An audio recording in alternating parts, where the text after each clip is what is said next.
Good afternoon, Sifters. It is the week of January 20th, 2026. I am Tyler Sherven, and unfortunately, my co-host CJ Gettelfinger, he is out getting married. So, actually, not unfortunately, that is very, very fortunate. If you got an opportunity to get out there, give him a little comment and give him a congratulations. We're all so very happy for him. So, welcome to today's installment of the Weekly Sift Stack. Just going to be me here today. And we hope you all had a wonderful MLK weekend. First off, I want to say thank you all for the support in our Table Slam Challenge. So we didn't hit 100 likes on that specific post. We hit 100 likes on another post. Can't say thank you enough for all that support. And we indeed slammed a table and broke a table. Not just one table, two tables. And this is going to be on the last section of this video. So watch it all the way through to see me break some tables in honor of the Bills Mafia. And maybe for the next challenge, for just 5 likes, I'll see if I can return those broken tables to Home Depot. Just kidding. So yes, obviously we had a tough Bills loss and a change of coach. Seems that we may have jinxed something. So anyway, on to the important stuff, the news and stock of the week. So we're covering a lot. We're going to be covering Intel as stock of the week. Their earnings are coming up. We'll be also looking into the updates on Netflix and the Davos summit that's coming up. And stay tuned, stay buckled up. We're going right at it. Alrighty. Now, index tracker year-to-date going to be a little different as things have been a bit more volatile on this Tuesday, January 20th, 2026. So that kind of puts off some of our year-to-date numbers that we traditionally post as of Friday market close. So now looking at this, we did see that the S&P 500 had a steady past week, but that a lot of those gains have been wiped down as of about noon today, January 20th, and down around 1.5%. And this comes with the backdrop of geopolitical tensions that are causing a sell-off in both U.S. stocks and bonds. We're also seeing the U.S. dollar seeing its biggest drop since April last year, down almost 1% today. President Trump has escalated trade threats against the EU tied to Greenland. And this is rattling the investor confidence in U.S. assets. Meanwhile, we're seeing the safe haven asset gold, the yellow metal, just continuing to surge, being on track for its best day since October, up almost 4% this afternoon. Today, not the best for stocks, but essentially 1849 gold rush day. So more to see on these developments regarding Greenland. We'll keep you posted and stay monitoring the situation. Now on to the stock of the week, Intel. The stakes for the comeback kid. As a lot of us know, Intel is the major domestic U.S. semiconductor company. And it has been often in the headlines throughout 2025 and 2026. As it prepares to report earnings this Thursday, January 22nd, 2026 at 5 p.m. Eastern Standard Time. Stay tuned, stay buckled up.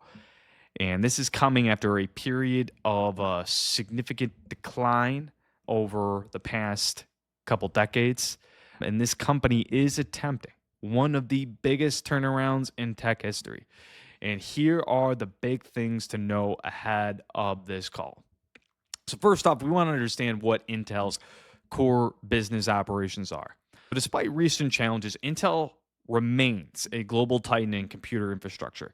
Still holds the title for largest manufacturer of microprocessors as well as central processing units, CPUs, of PCs. So think of these CPUs as the brains of PCs and servers. Intel also sells chipsets functioning as the PC or the server's like nervous system. So this enables the communication between the CPU and other key components such as memory, storage, display, and input devices. So Intel has been considered in decline. I'm sure a lot of these have been seen in decline for quite a while, but has gained renewed interest as there's been significant geopolitical tension stoked around Taiwan, where leading semiconductors companies hold major operations, particularly your big names NVIDIA, TSMC, and AMD. Another thing you might notice when you're looking at this company is an astronomical price to earnings ratio. CJ would absolutely love seeing this figure. This is a price to earnings ratio on Intel of 4,612.08. The reason why this is so high is because their trailing earnings have been very low during their turnaround phase. More on the PE ratio, like what it actually means. So this takes the current stock price divided by earnings per share. That's how you come up with the PE ratio. It's often a common figure that people look at to see whether a company is overpriced or underpriced. Higher PE ratio means potentially more overpriced, and then a lower PE ratio means potentially more underpriced. So we've seen the Intel stock just ripping throughout the past month, up nearly 35% since NVIDIA's purchase of $5 billion in Intel stock late December 2025, and growing nearly 96% since the U.S. government's almost $9 billion investment into Intel on August 22nd, 2025. This has enabled Intel to gain crucial capital, give them strategic validation throughout the industry space, throughout the investment space, and a boost to its foundry business. And this is clearly given that confidence throughout the markets. And of course, we're still awaiting some challenges. There's some challenges that remain to be foreseen in closing that tech gap with its other semiconductor competitors. Foundry development is particularly critical for Intel. So as they enable more independent manufacturing of chips, encourage process leadership, and help diversify revenue from the traditional CPU market, you want to think of these foundries as basically the factories that are manufacturing those chips, the silicon and such. Now, top 3 things to look out for on the upcoming Intel earnings call. 1, AI and data center traction. Is Intel actually gaining ground in AI and servers? Watch out for the demand on that. 2, margin and cost control. Gross margins are going to tell the turnaround story. Are the margins stabilizing or improving as Intel restructures and trims costs? So last earnings call in September 2025, Intel posted a nearly 3% gain in revenue and 124% gain in net income. Some very positive numbers. So we're excited to see whether these trends will continue this Thursday. 3, foundry progress. This is ultimately the long game, and customer commitments matter much more than the near-term profits. Now, going into the bottom line, we're ultimately going to look at the direction of Intel over those numbers. Do they have the AI? Are they showing the AI credibility? And is their foundry execution up to par? That foundry execution is ultimately what's going to say whether Intel is putting a stake in the ground as the leading domestic chip manufacturer in the United States. So ultimately, those 3 points, these are going to be some of the big drivers of the stock. Take a look at. I also love to hear from you guys. What are you looking out for this upcoming Intel earnings call? All right. So in other earnings news, Netflix has an earnings call today, January 20th, 2026. And we are, of course, seeing the streaming showdown. Netflix is going all in with $83 billion cash bid for Warner Brothers. So Netflix has switched to the all-cash offer to buy Warner Brothers Discovery. And this is an aim to block the competing bid from Paramount. The Warner Brothers has made it quite clear that they prefer this deal because Netflix has much less debt, better financial health, even though Paramount has offered a higher price per share. This move is designed ultimately to speed up the merger and provide stability after Netflix's stock prices has taken a hit over the year. So shareholders are expected to vote on this deal come April, though government regulators, like we talked about earlier in some of our earlier episodes, On both sides of the aisle, we've seen Elizabeth Warren, we've seen Donald Trump show a lot of pushback on this potential deal. We still got to wait on government regulator reviews and for potential competition concerns. So Netflix is going to report on the earnings today. So take a look out on that. And we're currently seeing that stock price up about 0.11% as of this recording.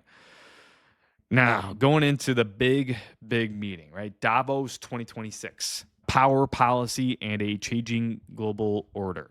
I'm sure you guys have already been seeing this in social media and the news. So the Davos Summit is an annual gathering of the World Economic Forum in Davos, Switzerland. This brings the global leaders, CEOs, and policymakers together against a backdrop of the quite obvious rising geopolitical tension, temperature across the world, and shifting economic power.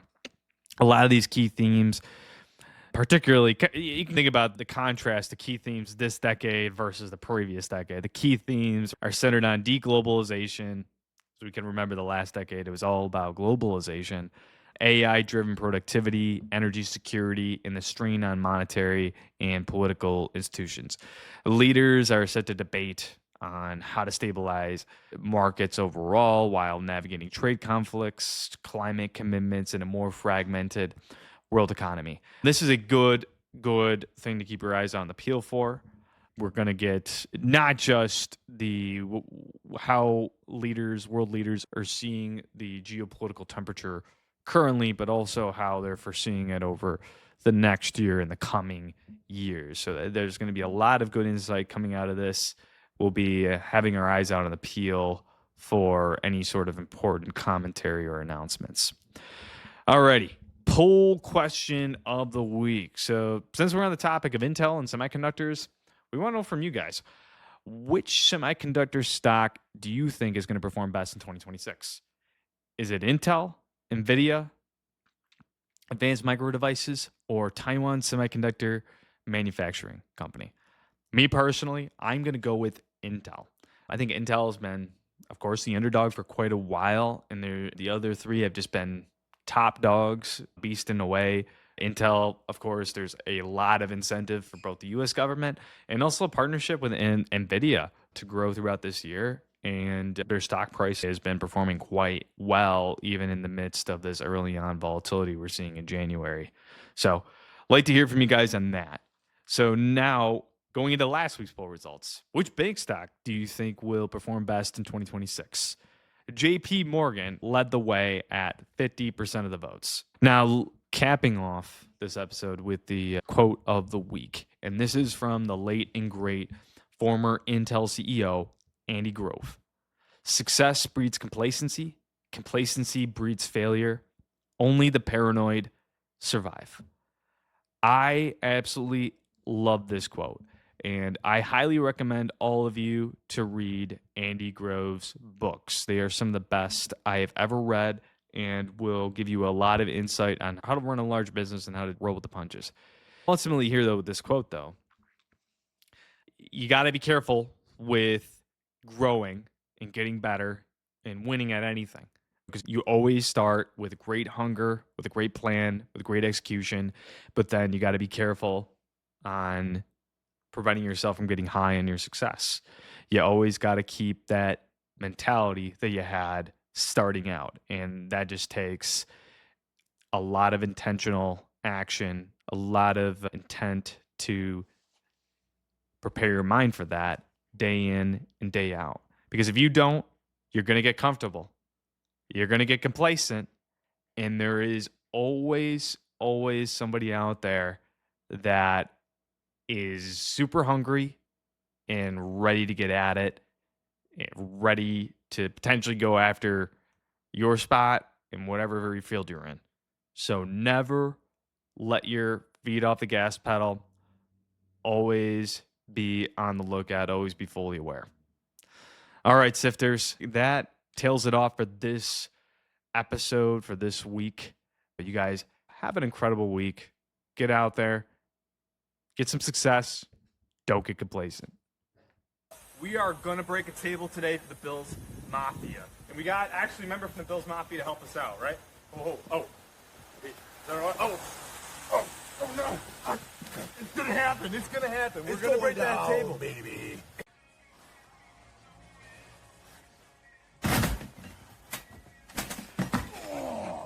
So let's get it.